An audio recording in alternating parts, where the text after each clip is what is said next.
Nabi.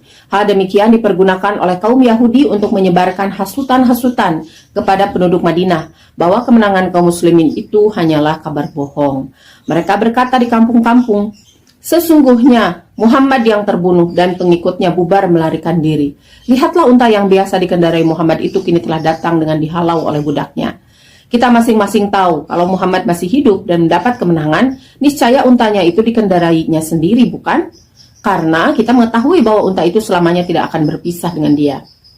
Akan tetapi setelah mereka tahu dan melihat dengan mata kepala mereka sendiri bahwa Nabi Muhammad SAW pasukannya datang membawa kemenangan, mereka menyesal, sedih, dan terhina. Sehingga seorang pemuka kaum Yahudi yang bernama Ka'ab bin Ashraf berkata, hari ini di dalam perut bumi lebih baik bagi kita daripada di atas muka bumi, karena ketua-ketua dan kepala-kepala Quraisy penjaga tanah haram telah dapat dibinasakan.